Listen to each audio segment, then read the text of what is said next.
Over to the state of Pennsylvania now, where the ACLU is examining what is tantamount to modern-day debtors' prisons in that state. In Pennsylvania, recidivism is very high due to people's inability to pay back very expensive court fees after they've been sentenced and also served out their time. This obviously disproportionately impacts the poor, something our next guest has a lot to say about. Our next guest on this hot social topic, college professor and editor-at-large for Salon.com, Dee Watkins. Dee, always love having you on to talk about these social issues. They often get overlooked.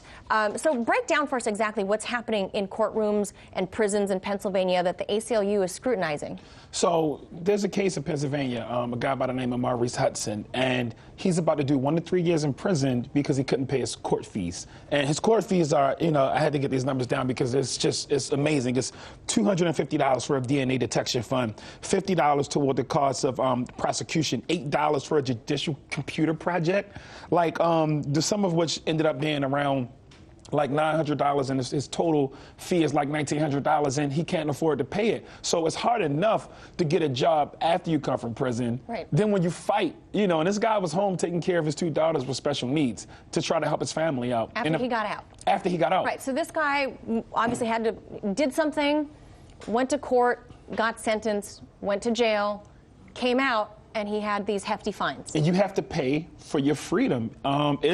It's crazy because the only thing I can compare it to is slavery. Some slaves who, after they did all of the work for the plantations that actually owned them, then they got a chance to be leased out or to do little small jobs on the side to save up enough money to actually purchase their freedom. And it's kind of like the same system happening in all of these different systems, all of these different jails and systems all over the country. It's crazy. Right, so it's not isolated to just Pennsylvania. This is happening all over the place that nobody's really examined, and which is why we're talking about it now. So, like we said, after people serve out their time, it's obviously a misnomer. You've paid your dues, you've paid your debt to society. They, like you said, they have a hard enough time getting a job because of an arrest record, whatever it may be.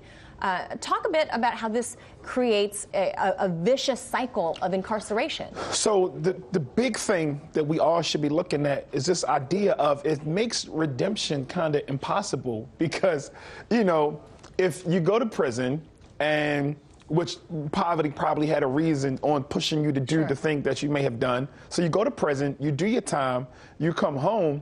If you're not able to get your hands on a substantial amount of money per month, then you're going to go back to prison and you got to repeat the cycle all over again. So all of the things that you're trying to shake off, the bad things you picked up in prison, the bad experiences, the trauma, the pain, the beating, solitary confinement, all of these different things that you're fighting to overcome, you have a new battle, and that battle is to be able to afford to stay out. And they do some really crooked things, especially in Pennsylvania, where they actually will they'll keep extending your probation if you can't come up with the money. So even court fees. Yeah, because of court fees. And the crazy thing about it is, in this country, and I think Brian Stevenson said it the best, it's better to be rich and guilty than innocent and poor. Wow. Because it's nothing you can do about it. So basically, Dee, this sounds like in Pennsylvania, at least, because we're examining that, and the ACLU is looking at that, the crime here is really, after you've served out your time, the crime now is being poor. Exactly, and if you can't come up with the money, then you stay on probation, which makes it easier for you to go back to prison. Or if you can't come up with the money in a certain amount of time, and you miss a certain amount of payments, you go back to jail anyway. So it's like a lose situation. It's disgusting. Well, what about the myth of public defender versus private lawyers? People are like, okay, private lawyers are so expensive, but there are a lot of fees associated with public defenders as well. The ACLU did a brilliant job at examining that, and the crazy thing about it is that in a lot of different states, especially in that region, the cost of public defenders is actually almost the same cost as hiring a private attorney.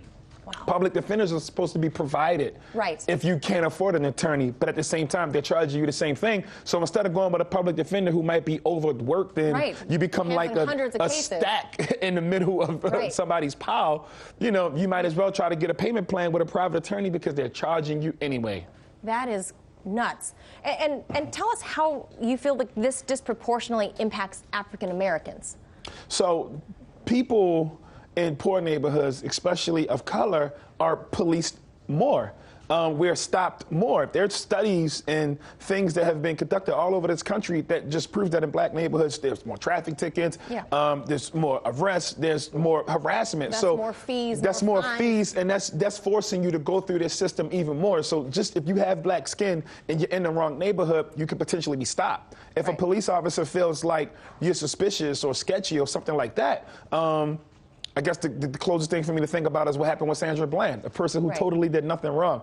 The police officer said that he stopped her because he didn't know. Well, he sped up. Well, he sped up on her, and when she got out of his way, she said she didn't signal, but she only moved because he was coming behind her, right?